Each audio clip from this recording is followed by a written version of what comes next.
Hello, welcome to Biblio Bistro.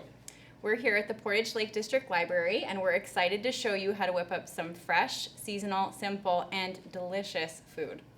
I'm Michael, and I'm the program coordinator at PLDL.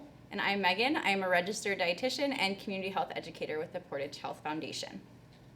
Megan, what's on the menu today? We are going to play around with some blueberries, Michael. It is blueberry season since we're in August, so we thought we would do a little bit of a different style of an episode today where we're not going to do like a formal recipe. We're just going to show you how to get creative with blueberries in the kitchen. Sound good? Oh, it sounds great. I love them. So I think we've got two different angles. So we're going to do a smoothie, and then we're going to do a salad. But I think maybe we'll start with the salad. What do you say? That sounds great. Where do you want to start with it? You want to do a dressing? Yeah, I think a homemade dressing would be awesome. Okay, so we've got balsamic vinegar, olive oil, salt and pepper, a little bit of dried ground mustard. What does that do for us? So ground mustard is what we call an emulsifier. So it actually helps. If you've ever seen like oil and vinegar together, they usually separate out. Emulsifiers are often found in like shelf-stable salad dressings you'd find at home, and if you notice there's no separation, that's because of that emulsifier, that agent that kind of binds everything together. Oh. So ground mustard, mustard generally actually is a natural emulsifier. So you don't need to add a ton. It doesn't need to taste like mustard, but even just adding like a half a teaspoon and quarter of a teaspoon will get you there. So I always use Dijon in mine. So there we go, yeah. It's doing it, but I just like squeezing it out of the bottle. You right. know, I'm with you. Okay, so when I do a dressing at home, I just do it in a little mason jar, like a little, with a lid on. And because I think shaking it is easy and it kind of stays all emulsified, just like that. So we're gonna do it in the bowl. And I was thinking we would do like a 2-to-1. 2 parts oil to 1 part vinegar. Okay. Now I'm gonna eyeball it. But if you don't want to eyeball it, so that would be, let's say you were making a cup of dressing, 2/3 cup of oil and 1/3 cup of vinegar, right? Correct. How's that for fancy math? There we go. Okay. And if you wanted to use a different oil or vinegar, could you do that, or should you really stick to these two for a salad dressing? Oh man, that's the fun part of a dressing. You can, you know, I eat a salad every night, usually with dinner. And it would be really boring if you did the same thing all the time. Right. So just think of the vinegar part as that's the part you can change around, right? So like balsamic, you can get flavored balsamics. One of the companies, the vinegar companies, makes like a pear balsamic. Ooh. It's super yummy. We use that one a lot at home. Balsamic. I like to break it up like with a red wine vinegar every now and then, but honestly, even just a simple lemon juice and olive oil dressing is really yummy in the summer. Yeah. Like if you're going to use like feta cheese, cucumbers, I like to do like sort of a Greek salad in the summer with that. But we're doing berries, and I think the berries and the balsamic are going to be great together. So we've got about, I'm going to guess we have about 2 parts of olive oil, 1 of vinegar. What do you think I should do for the dried mustard? What's your guess? I would say just like a sprinkle. You really don't need much. Okay. A sprinkle. That was a sprinkle, folks. It was. Let's see here. Oh, packaging. Help. We're going to do a little, thank you.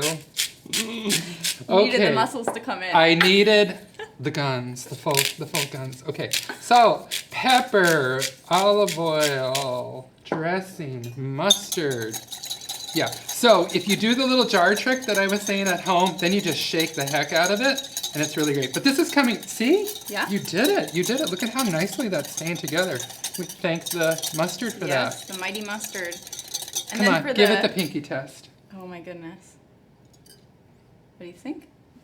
I think it's gonna be good. Are you happy? Yeah, that's tasty. The other nice thing is with the dressing, you can always adjust. Yep. If it's not enough vinegar, you can throw a little bit more in just till you get where you want to get. Are you happy with that? I think so. Okay. Now, you're not going to have any goat cheese in yours. Correct. So, bowls, what do you want to do? So we could kind of construct each salad and then drizzle on top. What do you think? Yeah, let's do that. We can do them right out front here. How hungry are you?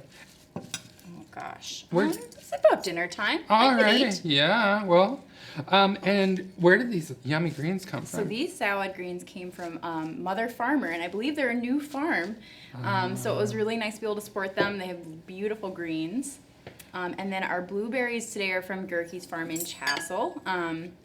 And we've got basil, Ooh, one got which away. is not necessary but adds a nice summer flavor. And we're doing a really low maintenance episode today, so we're not even gonna chop the basil. We are just gonna rip it with our hands. So this is like a really nice, if you're having a warm day where you don't want to turn on the oven, fresh salad, and you don't even have to dirty a cutting board or a knife. Love it. So we'll have the berries, we'll have the greens, basil. If you like it, you could totally leave that out if you don't. Michael, you're gonna have goat cheese on yours. That's gonna add a little extra tang and creamy. And then we also have some toasted chopped almonds for a little bit of crunch. Okay. Okay, we got our dressing. I love that we really are doing this how we would do it at home, right? Mm-hmm. Okay, some nuts. You're getting nuts and berries. No cheese for you. Mm-hmm. And a little for me. Because thanks for taking care of me with the cheese, Yes, by the I way. know. I You could knew that not I would get have been you. like, oh, but I want more. You would have been, and I think it adds a nice, if you can tolerate cheese, goat cheese is a nice one because some people can tolerate that better than other cheeses. Oh, yeah. But it also just adds a nice color, and I think it rounds it out if you're able to have it.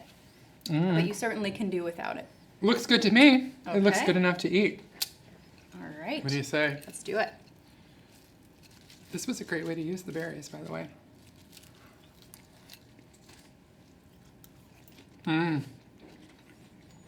Oh, we forgot the basil. Oh! See? Good call. This is delicious on its own, But this is going to make it but more the basil delicious. is gonna like really, I think, punctuate the summer part. It sure is. And the Boersma's provided beautiful purple and your traditional green basil, so it'll add a nice extra layer of color too. And you could add the basil to your vinaigrette if you wanted. Sure. Yeah, You know, chop it there's- up. Yeah, just that would be an extra step. I think you deserve a few more blueberries for remembering the basil. Oh, thank you. What do you say? All right, we'll have to give it another shot now that we've got the basil. I'm going right there on the top.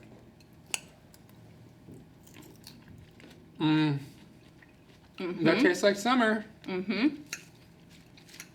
So yes, salads are something I think we all eat, but even just trying to get outside the box a little bit. Maybe you guys have even done berries on your salad, but when you're picking blueberries especially, or even if you have a surplus of it this time of year, it's nice to be able to think of different ways out of, not that there's anything wrong with eating it fresh, that's delicious, but just we're trying to think of how we can maybe tweak it a little bit to stretch it a little bit further. When we're looking at the nutrition of blueberries, what's really cool is that they are one of the highest antioxidant fruits or vegetables. Awesome. Well, should we start on the smoothie? What do you think? Yeah. Okay. So you already know what I have for breakfast every morning. So you're going to teach me how to have something a little bit better, Yes, aren't you? I am. Okay. So, smoothies are another one where I feel like people probably do this. Most people have probably made their own smoothie, but we're going to show you how to maybe punch up the nutrition a little bit. So the base for today is kefir. Similar to yogurt, it's a little thinner. Something I like to show about kefir that I think a lot of people aren't aware of is that there's actually more probiotics in this. So when we're thinking about probiotics, those are like the healthy bacteria in your gut. A lot of fermented foods, yogurt's kind of the top one people think of for that. This actually has significantly more strains. So the more strains you get, the better profile you're gonna have in your gut. Nice. So, And I know you're a lactose intolerant person, so this works for you. yes, so kefir can be up to 99% lactose-free naturally. There are some yogurts you can find up to that level. Some of them are naturally fermented similarly. Some they add an enzyme to make it that way. Cool. So this is our base. That's going to be our home base. Nice. And I will go grab the frozen blueberries. Okay, so we're starting with kefir. Ooh, it does smell like yogurt. Oh yeah, it's quite a bit thinner, hey? So have you had kefir before? Boy, maybe. Okay. You'd think I would remember that, right? I know that I've never made a smoothie with it. I can tell you that much. I may have had it in something that I didn't know what was going on with the whole thing. Okay. So then our fruit for today is going to be blueberries, unsurprising to anyone. These are wild blueberries that we picked previously from Poncho's, so a different blueberry farm that is also local. I believe Poncho's is in Lake Linden. So what's nice about a smoothie is that just by adding this frozen fruit, that's going to firm up and get that texture we're looking for. We don't have to add too much in there. So I'm just going to start adding it in, Michael, if that's okay. I love it. Okay. Just gonna go for it. And you just eyeball it. Mm-hmm. I keep looking at the goat cheese, and I want to put the goat cheese in there too. But you're gonna have me put a little different kind of fat in there, right? Mm-hmm. So what do you think? Do you think that's enough blueberries, or should I add it all? Do it all. Okay, let's do it.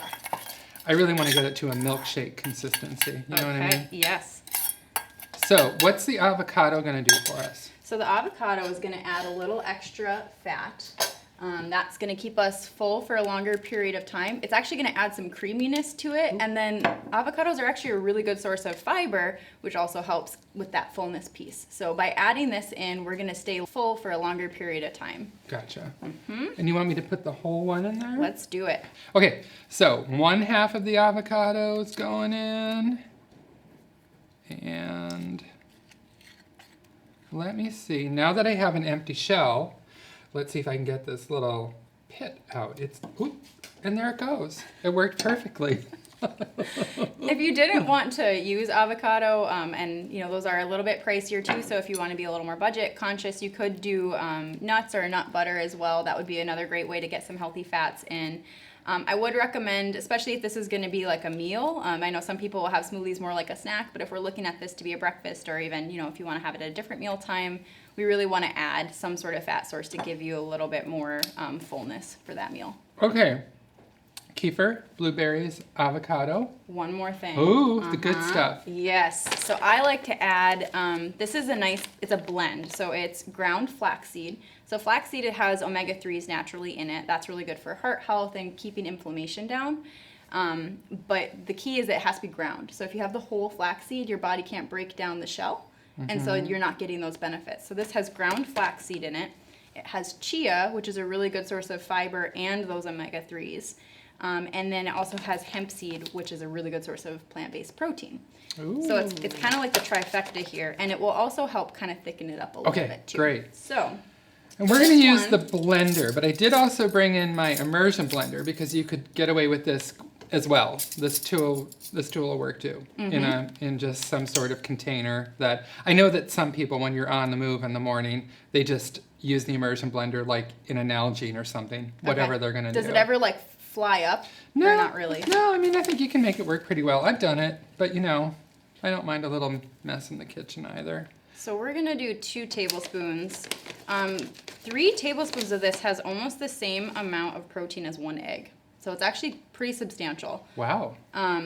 If you have not had a lot of fiber in your diet and you're trying to incorporate this stuff, one thing I will say is to start small, because if you go from very little fiber to a lot, like this is gonna have a lot of fiber in it, you might have some stomach upset. So take it slow if you're not used to it. Take it slow. The one thing I'm known for. Take it slow. Okay, are we ready? We're ready. Action? Let's do it. Okay, we'll start out low. Oh, let's see what this new blender can do. Can we talk over the blender? Oh, I give it a little more. Yeah.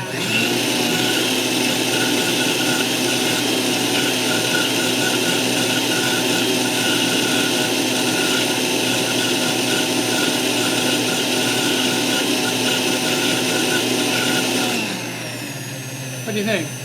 Happy? Yeah, I think so. So, would a banana have been a good thing to throw in if we had one? Yep, and we're, to Michael's chagrin, not adding extra sugar today.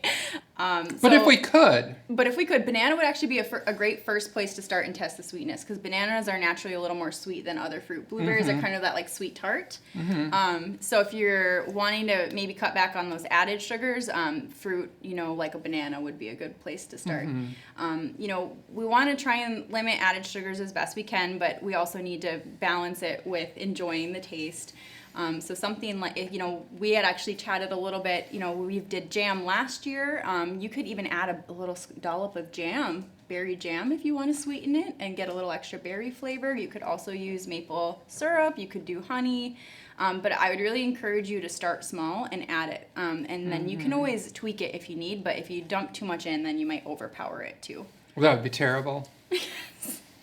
Shall we? Yeah, let's do it. I'm going to ask you for one of those little spoons over there because no one wants to see Michael's mustache covered in smoothie. Not on this show. Okay. Okay. Okay, so the great thing about this new blender is it's very... nice Oh, seal. it's very secure. Oh, it's beautiful, Megan. It does look like a love blueberry that. milkshake. Yum. I have to eat my smoothie with a spoon, Megan. So this is just a personal preference for me, but I have never been a huge smoothie fan on its own. I like to add things. I just like to chew. So you could also do a smoothie bowl if smoothies themselves aren't your jam.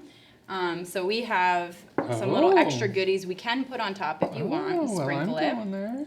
So we've got some walnuts and some fresh blueberries we can just add right on top. I will say it is really delicious. Is I've already been in it. Yeah, it's yummy. Did it need the added sugar? Oh, I'm compromising. Need and want. I don't know. Like, that's a big conversation. Yeah. Right? No, it's really yummy. The avocado kind of mellows it, which is... All joking aside, it doesn't need the sugar. It doesn't. It's really yummy. It just tastes like fresh berries. It's yummy. Yeah, the really nice thing about the avocado in this is that it does add a level of creaminess that you wouldn't necessarily expect. I mean, you have avocado and you think creamy, you just wouldn't... I wouldn't have expected it to be like milkshake level. And I feel like it is. I don't know how you feel. Yeah. You could easily add greens as well if you wanted. I know a lot of people will add, a handful of spinach or whatever green they have on hand. Kale is a little bit stronger of a flavor, so I know some people will do kale in smoothies. Just be aware that, especially raw, that's going to have a little bit more of a forward-facing flavor. But something like spinach or chard would be pretty mild, and you could easily add it in if you're looking to sneak some extra veggies. One thing I will say is that calcium and iron compete for absorption in the body. And so if you're looking to add those greens for iron, you're not going to be able to absorb it because calcium will win that battle. Okay. But if you're just looking to add extra greens in, that's no problem. If you're looking to make this vegan, you could easily swap out for a vegan yogurt alternative as well. I know they make coconut-based ones and soy as well. I think they do an almond milk too, so you could easily swap that out if you were looking to avoid dairy altogether. Okay. Yum. So I was wondering, Michael, so we've given a couple different ways to use blueberries. What Sure. are some other ways if you're, knee-high in blueberries and you're just looking for ways to use them that are a little bit different? Gosh, well, the obvious thing would be jam, right? We have a whole episode, if you scroll back in history, in Biblio Bistro history on jam making. I've made fruit leather. Okay.